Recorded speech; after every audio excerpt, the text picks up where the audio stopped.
Hello friends, in the series on the income tax cases, today we will discuss an issue which was before Mumbai ITAT G bench, and the issue was that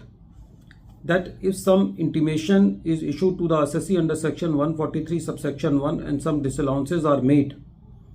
and after that if assessment is also completed under section 143 subsection 3, then in that case whether the assessee has to file two appeals separately, one for section 143 subsection 1 intimation and second against section 143 subsection 3 assessment order, or the assessee can file one appeal against the assessment order under section 143 subsection 3. This issue has been taken up by Mumbai ITAT G bench in the case of GC Ventures Limited versus Deputy Commissioner of Income Tax and others, and this case is reported in 127 ITR Tribunal at page number 371. The date of the judgment is 30th May 2025. In the present case, the assessment year involved is assessment year 18-19, and the assessee was involved in the business of dealing in shares and securities, real estate, power generation. First of all, the intimation to the assessee under section 143 subsection 1 was issued, and the deduction under section 80 IA was denied to the assessee in that intimation.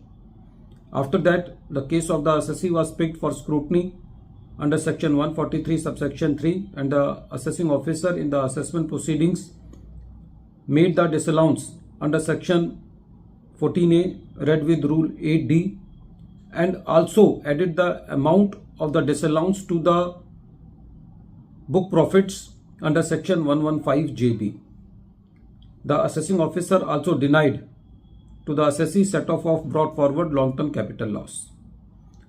When the matter was before the CIT appeal, for the matter of denial of deduction under section 80 IA through intimation under section 143 subsection 1 referred the matter back to the AO to verify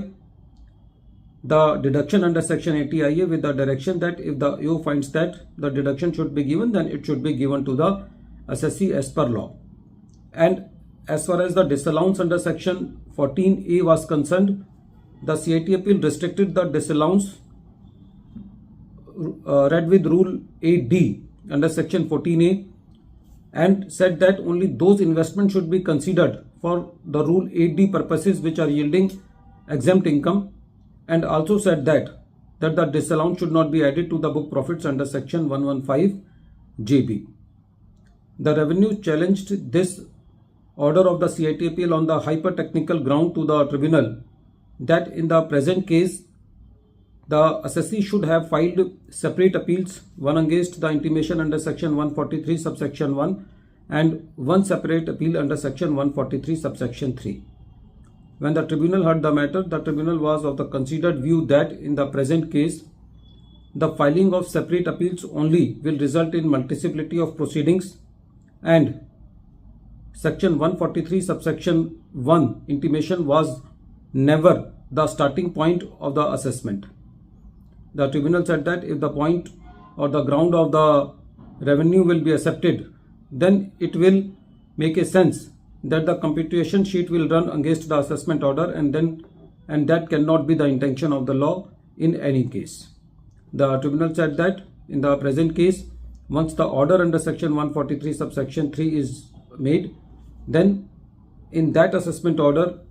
it is presumed that the matter which was there under section 143 subsection 1 intimation, that is, has been considered by the assessing officer, and since the CIT appeal has remanded that matter to the AO for verification, then up to that point there is no fault in the order of the CIT appeal. And as far as the disallowance under section 14A was concerned, the tribunal said that the amendments made through Finance Act 2022 are not clarificatory, they are prospective in nature, and hence only those investments should be considered for the purposes of rule 8D which are yielding exempt income. At the end of this video, once again I am repeating the name of the case. The name of the case is GC Ventures Limited versus Deputy Commissioner of Income Tax, and this case is reported in 127 ITR Tribunal at page number 371, and the date of the judgment is 30th May 2025. Thank you, friends.